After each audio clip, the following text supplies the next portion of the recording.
25.25 years ago, I read a newspaper article which said that one day syringes would be one of the major causes of the spread of AIDS, the transmission of AIDS. I thought this was unacceptable, so I decided to do something about it. Sadly, it's come true. Malaria, as we all know, kills approximately 1 million people a year. The reuse of syringes now exceeds that and kills 1.3 million people a year. This young girl and her friend that I met in an orphanage in Delhi were HIV positive from a syringe.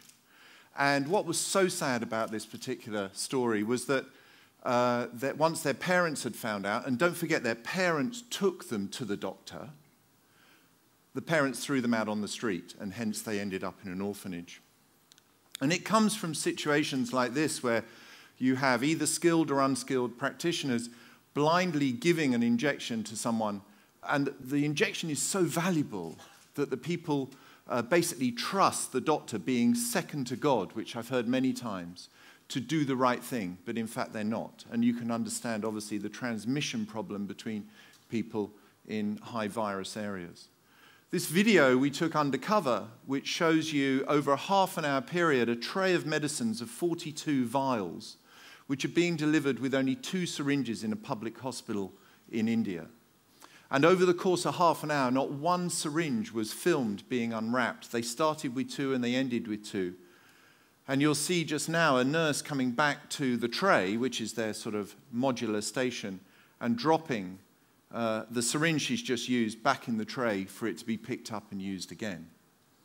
So you can imagine the scale of this problem. And in fact, in India alone, 62% of all injections given are unsafe.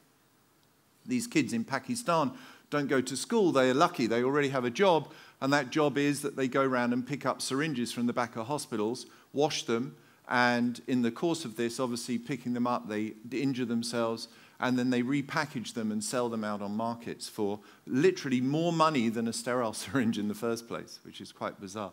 And an interesting photo, their father, while we were talking to him, picked up a syringe and pricked his finger. I don't know whether you can see the drop of blood on the end. And immediately whipped out a box of matches, lit one, and burnt the blood off the end of his finger, giving me full assurance that that was the way that you stop the transmission of HIV.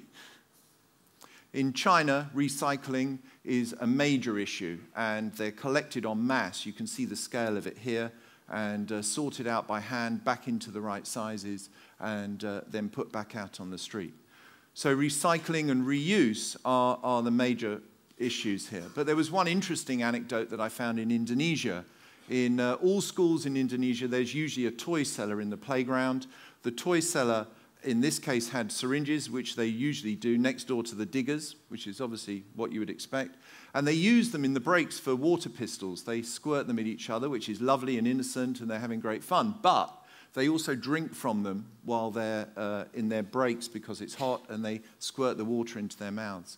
And these are used with blood, traces of blood in that is visible. So we need a better product, and we need better information. And I think if I can just borrow this camera, I was going to show you my invention, which I came up with. So it's a normal-looking syringe. You load it up in the normal way. This is made on existing equipment in 14 factories that we license. You give the injection and then put it down. If someone then tries to reuse it, it locks and breaks afterwards. It's very, very simple. Thank you. And it costs the same as a normal syringe, and in comparison, a Coca-Cola is 10 times the price. And that will stop reusing a syringe 20 or 30 times. And then I have an information charity which has done a huge-scale amount of work in India, and we're very proud of giving information to people so that little kids like this don't do stupid things. Thank you very much.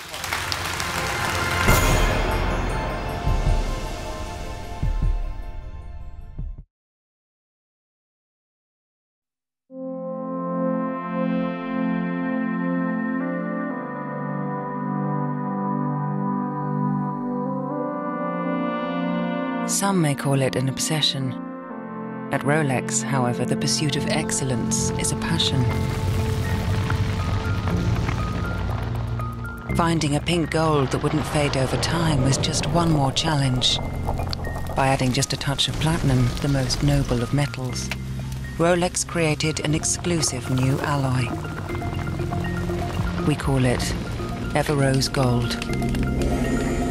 A perfectly blended color of gold that will remain pink forever. Another first in the history of watchmaking. Only Rolex could have created an alloy like Ever-Rose.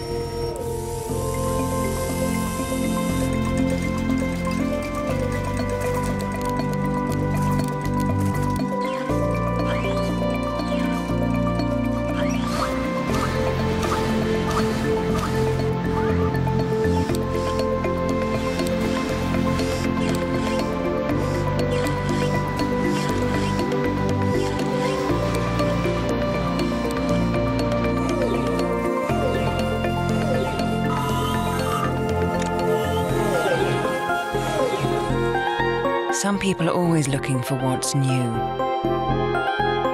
We at Rolex remain committed to what's best.